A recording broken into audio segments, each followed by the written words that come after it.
Bienvenido a Clic y Contexto. Bienvenidos a Clic y Contexto.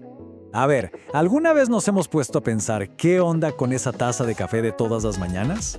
Porque miren, chance y no lo sabíamos, pero ahí adentro hay una historia, pero ¿qué historia? Una de mitos, de espionaje y hasta de revoluciones. Así es, y todo, absolutamente todo, arranca por allá del siglo IX en las montañas de Etiopía. Hay que imaginarse la escena. Un pastor de cabras, un tal Kaldi, súper tranquilo, cuidando su rebaño, nada del otro mundo, ¿sí? Pues agárrense. Pues resulta que de repente Kaldi ve que sus cabras andan como locas, literalmente bailando con una energía que ¿pa' qué les cuento? Se da cuenta de que están comiendo unas bayas rojas de un arbusto. La curiosidad le gana, las pruebas y ¡pum! Siente una claridad mental increíble. Emocionado, corre a un monasterio cercano, pero un monje súper escéptico las llama obra del diablo y las avienta al fuego. Y ahí, justo ahí, pasa la magia. Al tostarse, los granos sueltan un aroma espectacular. Los monjes, ya intrigados, los muelen, los mezclan con agua y ¡voilá! Crean la primera bebida de café, ideal para aguantar los rezos nocturnos sin quedarse dormidos. A ver, para tu carro. O sea, la historia está increíble, padrísima, la neta, pero es más mito que realidad. Es como un cuento de hadas para explicar de dónde viene el café, ¿no? Porque la realidad, ya con documentos y pruebas en mano, es que la primera evidencia seria del consumo de café no aparece en Etiopía en el siglo IX, sino en Yemen, hasta el siglo XV. Y sí, quienes lo usaban eran los monjes sufíes para, justo como en la leyenda, mantenerse despiertos durante sus meditaciones. Justo, o sea, para que nos demos una idea, la historia de Kaldi se escribió casi 800 años después de que supuestamente pasó todo. Es más una leyenda para darle un origen así como romántico. El punto clave es que la historia documentada, la que sí podemos comprobar, arranca mucho después, en los monasterios de Yemen, donde el café era una herramienta espiritual, no el descubrimiento de unas cabras fiesteras. Ok, pero justo a partir de ahí, de ser una bebida para monjes, el café explota culturalmente. Pasa de los monasterios a las ciudades del mundo árabe y se convierte en el centro de la vida social. Ahí nacen las KBGN, o sea, las primeras cafeterías del mundo. Y ojo, no eran solo para ir por un café ya, eran el punto de reunión. Ahí se hablaba de política, se escuchaba música, se jugaba ajedrez, eran el centro de noticias. Por algo les decían las escuelas de los sabios. Y la expansión fue, rapidísima. Desde la primera cafetería oficial en Constantinopla en 1475, el café conquistó el mundo islámico. Y para el siglo XVII ya estaba en Europa. Lugares como el famosísimo Café Procope en París se volvieron el epicentro de las nuevas ideas. Voltaire, Rousseau, todos andaban ahí. Prácticamente eran el internet de su época. Si alguien quería saber qué estaba pasando, tenía que ir a un café. Y claro, cada lugar lo fue adaptando a su gusto. En Viena, por ejemplo, la historia es buenísima.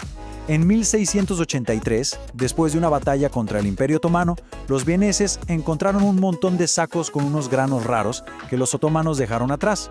Al principio creyeron que era comida para camellos, imagínate, pero un tipo que sí sabía qué onda, los rescató, se le ocurrió ponerle leche y azúcar para el paladar europeo, y así, señoras y señores, nació la famosísima cultura del café vienés. Pero a ver, mientras en Europa se volvían locos con el café, los árabes, ellos tenían el control total, el monopolio absoluto. Y no dejaban que saliera ni un solo grano que pudiera germinar, Era un delito que se pagaba con la vida. Y aquí es donde la historia se pone de película, como de James Bond del siglo XVII. Un peregrino de la India llamado Baba Budan se dio cuenta del negociazo y armó un plan. Se pegó 7 granos de café fértiles al cuerpo, los sacó de contrabando y se los llevó a la India. Esos 7 granitos rompieron el monopolio y básicamente crearon la industria cafetera fuera de Arabia. Una misión de altísimo riesgo. Y claro, después del éxito de Baba Budan, todo el mundo quiso su rebanada del pastel. Los holandeses, que eran una potencia comercial brutal, no se iban a quedar atrás. Ellos llevaron el café a sus colonias, especialmente a Java, en Indonesia. De hecho, el café de Java se hizo tan, pero tan famoso, que hasta el día de hoy en inglés a una taza de café a veces se le dice a cup of Java. Así, poco a poco el cultivo se fue extendiendo por el mundo. Pero la historia de cómo llegó a Brasil es de telenovela, en serio. Mandaron a un coronel brasileño, Francisco de Mello Payeta, a la Guayana francesa. Su misión secreta, conseguir granos de café. Obviamente, los franceses le dijeron que ni de chiste. Pero aquí viene el giro de la trama. La esposa del gobernador francés quedó, digamos, encantada con el coronel. y como regalo de despedida le dio un ramo de flores. ¿Y qué creen que iba escondido entre las flores? Exacto, granos de café fértiles, seducción y espionaje para fundar lo que sería un imperio. Y vaya que les funcionó el plan. O sea, el impacto de ese ramo de flores fue gigantesco. Pensemos en esto un segundo. Hoy en día, casi el 40% de todo el café del mundo viene de Brasil. Es una locura pensar que una industria tan masiva, que define la economía de un país entero, empezó por un acto de espionaje y seducción. Y en Norteamérica, el café se volvió un símbolo político, nada más y nada menos. Durante la independencia de Estados Unidos, los británicos subieron muchísimo los impuestos al té. Como protesta, en 1773, los colonos se hartaron y aventaron todo un cargamento de té al mar en lo que se conoce como la Fiesta del Té de Boston. Desde ese momento, tomar té era como apoyar a los ingleses. En cambio, tomar café, eso era un acto de patriotismo. Tomar café era ser revolucionario. Sí, pero aquí hay que hacer una pausa muy importante. Porque esta expansión masiva del café no fue nada bonita. Tiene un lado muy, muy oscuro. Todo el crecimiento de estas plantaciones enormes en las Américas se construyó sobre dos cosas: el colonialismo europeo y, directamente, sobre el trabajo forzado de millones de personas esclavizadas traídas a la fuerza desde África. Es una verdad brutal, pero es la base de todo. El café que endulzaba las conversaciones en Europa se producía con el sufrimiento de gente a la que le robaron su libertad. No podemos entender la historia del café sin entender esta parte. Totalmente de acuerdo. Al final, esa taza de café que tenemos en la mano es el resultado de un montón de historias y de personas.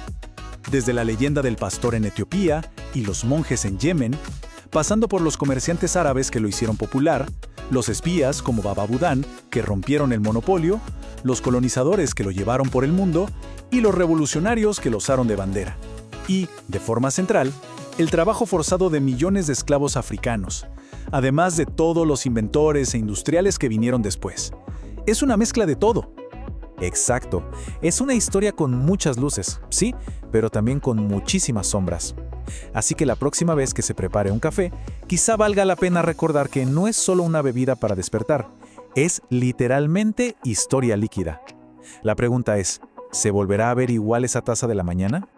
Hasta la próxima, sigue la conversación en Twitter, Instagram, Facebook y Spotify, @clickYcontexto. Deja tus comentarios y suscríbete, nos ayuda mucho con el algoritmo a llegar a más personas.